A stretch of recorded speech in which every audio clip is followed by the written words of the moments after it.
Martial আৰ্টত ৰাষ্ট্ৰীয় পৰ্যায়ত উজ্জ্বলিল হাজোৰ নিবিৰ কাশ্যপ।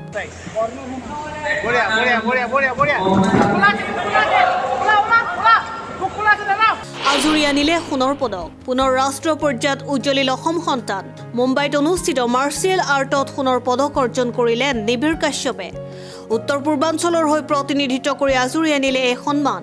হাজোৰ ৰামদিয়াৰ ৰাষ্ট্ৰীয় পৰ্যায়ৰ প্ৰশিক্ষক নৱদীপ মেধিৰ নেতৃত্বত গৈছিল উত্তৰ পূৰ্বাঞ্চলৰ 3জনকৈ খেলুৱৈ। ইয়াৰে ভিতৰত হীৰক কলিতাই ৰূপৰ পদক পাবলৈ সক্ষম হৈছে। উক্ত প্ৰতিযোগিতাত পদক বিজয়ীসকলক ৰামদিয়াত জনোৱা হয় সম্বৰ্ধনা। প্ৰশিক্ষণৰ উপযুক্ত ব্যৱস্থা নথকাৰ পিছতো ৰাষ্ট্ৰীয় পৰ্যায়ত উজ্জ্বলি উঠাত অঞ্চলজুৰি সৃষ্টি হৈছে আনন্দৰ উৎসাহ।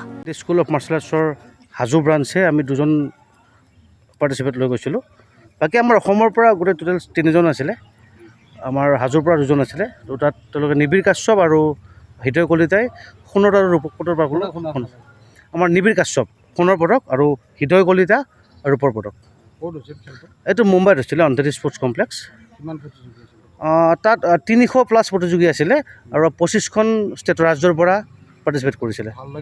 মোৰো ভাল লাগিছে বহুত। আমি বহুত কষ্ট কৰোঁ। আমাৰ ল'ৰা ছোৱালীখিনি একচুৱেলি বহুত কষ্ট কৰে। দেখিছে আমি ফিল্ডতে প্ৰেক্টিছ কৰা হয়। উপযুক্ত সুবিধাৰ বহুত কম আমাৰ ইয়াত হাজোত। একচুৱেলি সেইকাৰণে আমি চেষ্টা কৰি আছোঁ।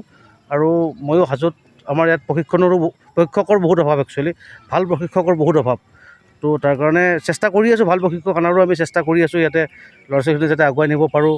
সুদূৰ ভৱিষ্যতত যাতে এতিয়া নেশ্যনেল লেভেলত খেলিছে যাতে ইণ্টাৰনেশ্যনেল লেভেলত অলিম্পিক লেভেলত বা ভাল প্ৰফেচনেল লেভেলত খেলি পেলাই তেওঁলোকে মেডেল পাব পাৰে। তাৰ কাৰণে আমি চেষ্টা কৰি আছোঁ আৰু চেষ্টা মই কৰি যাম।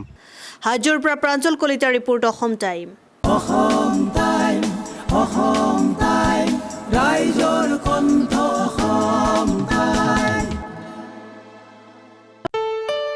ঘৰত আনন্দ আৰু সম্পৰ্কৰ চমক বজাই ৰাখিবলৈ জৰুৰী হৈছে সকলো আনন্দময় মুহূৰ্তত মৰমৰ উপহাৰ দিয়াটো।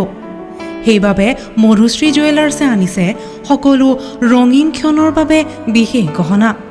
হীৰাৰে হওক, সোণৰে হওক বা ৰূপৰে হওক, শ্ৰেষ্ঠ ডিজাইনছ আৰু হলমাৰ্কযুক্ত গহনাই ৰাখে সম্পৰ্কক নিখুঁত। তেনেহ'লে আজিয়ে আনক আনন্দ মধুশ্ৰী জুৱেলাৰ্ছৰ সৈতে।